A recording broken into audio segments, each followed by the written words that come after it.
Okay, so now we're working on the latch hook areas of your project. When you're done with it, the latch hook areas of your project can look like this. It's very cute. It's a light pink and a dark pink mix.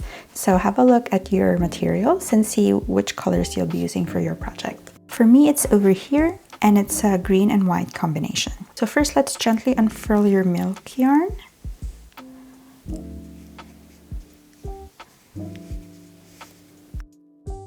And then let's start with the green one.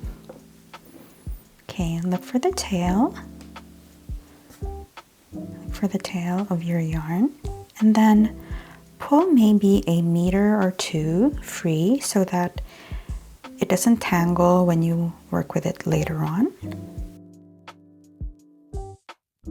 Now that you have your strand ready, you can use either your hand or a toilet roll tube like this. You can see that I've flattened it and then I folded this so that I'm working with a strip that's about 4 centimeters wide. You can use your fingers like this or this one. I'll show you both techniques. For the hand technique, take your non-dominant hand and then drape the yarn tail like this and pinch with your thumb. And then wrap the yarn loosely around your fingers like this. Don't make it too tight so that the yarn won't be too short when we cut it.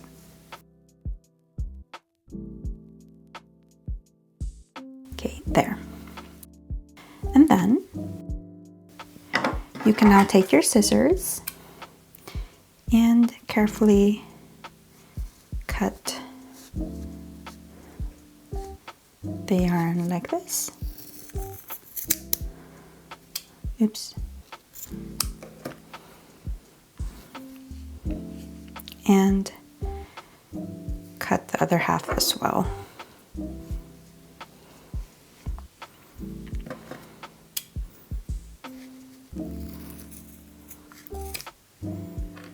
So you will end up with a bundle of strands like this, and each is about 8 centimeters, 8.5. Now we'll be using this toilet roll technique. I'll use the white one. Kind of similar to what you did. You drape it over the tube like so, and then you pinch it, and then start wrapping.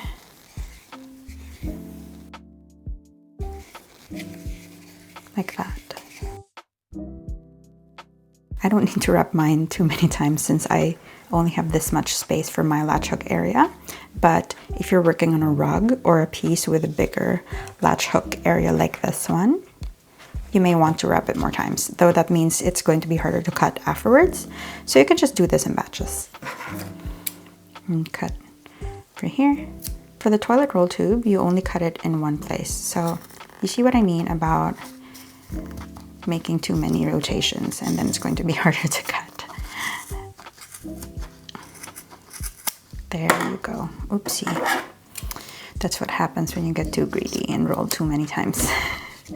Okay, so this is what it looks like after. This is the toilet roll tube one, and this is the hand one. They're roughly the same length.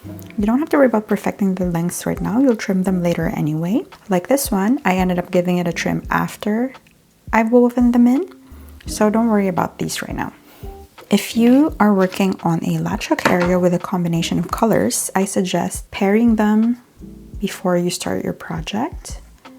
But if you're more of a laid back type, you don't have to do this. You can just do this as you work. But I like preparing some bundles beforehand so that I don't have to stop and start and stop and start. Okay, so if you're preparing your bundles, you may also want to trim them to about the same length if they're super different. But again, you don't have to do this right now since you're going to end up trimming the area later anyway. But in my mind, I think maybe I do this thinking that it will save me time later. But it ends up to be the same anyway. They're mostly the same length, which really speaks to the two techniques we did earlier and how similar they are. So you don't have to unravel your toilet roll just to get a toilet tube. For this section, you're going to need your latch hook and the bundles of yarn that you made. If you're working on a project where the same color of yarn is used for your latch hook area, just take 2 of the same color. You don't have to mix it with any other color. But if you like that and you like the effect that I showed you earlier, like this one, you're more than welcome to do so. The nice thing about this latch hook section is that you only have to work on either the vertical bars only or the horizontal bars only.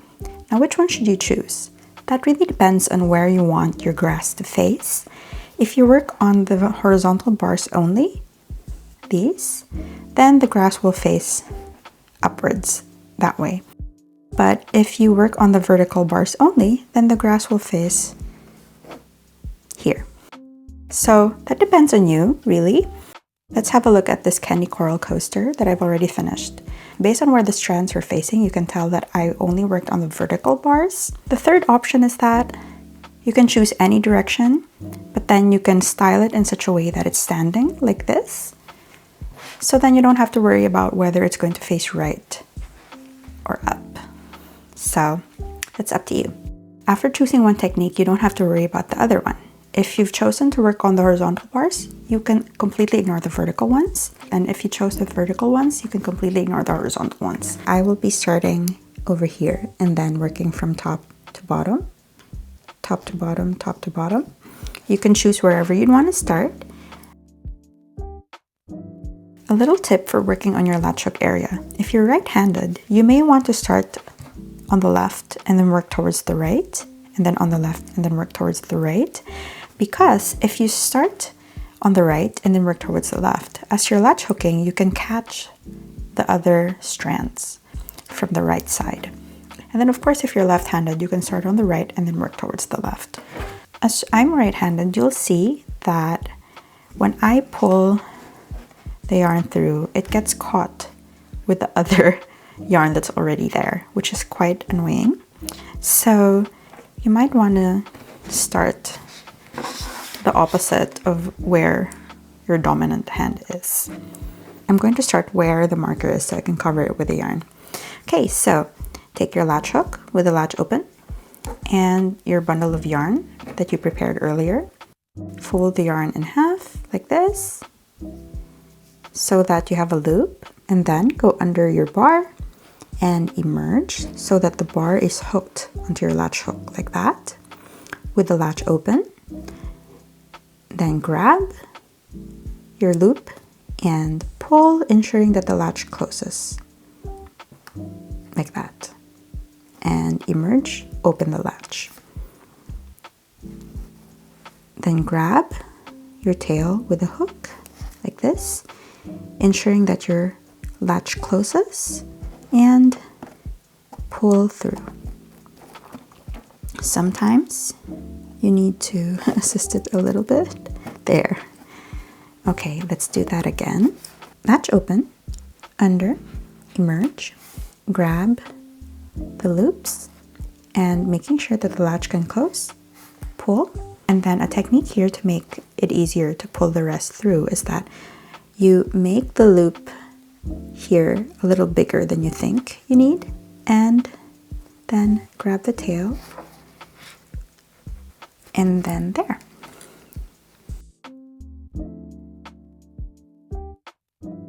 One more time. Under the bar, emerge with the latch open, grab your yarn bundle like this, and pull under, and then give it a bit more clearance so that you can pull the tail more easily like that. So it looks like this at the moment, and that's what it looks like on the side. Let's do it one more time. Under the bar and emerge, latch open, take your yarn bundle, fold it in half, grab with the hook and pull, and then give it a bit of clearance, and then grab the tail and pull through. Okay, so I'm moving over here since I'm right-handed.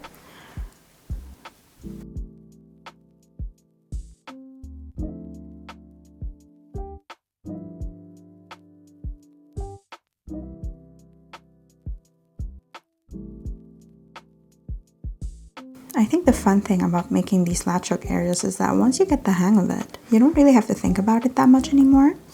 So you can watch your favorite show or listen to a podcast while making it. Depending on your project, these latch hook areas could be quite big, which means another person with a latch hook could come and help you. Then you can have a chat, which sounds quite nice.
Okay, let's do this last one together.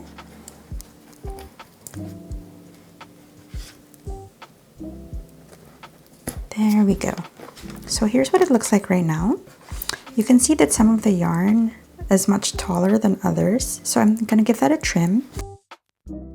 At this point, you can decide if you like how this looks, if you like the thickness of the yarn or not. If you want to make it look fluffier, like this one, you can do that by taking your weaving needle and then using the point to untangle the individual threads of your milk yarn.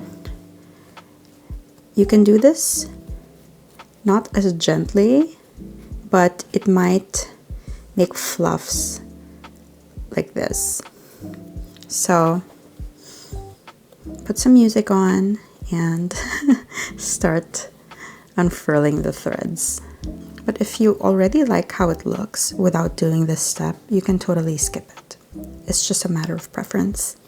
I think what I'm gonna do is I'm going to unfurl some of the threads and I'm going to leave some as they are so that they look more organic, like nature is. So yeah, let's do that.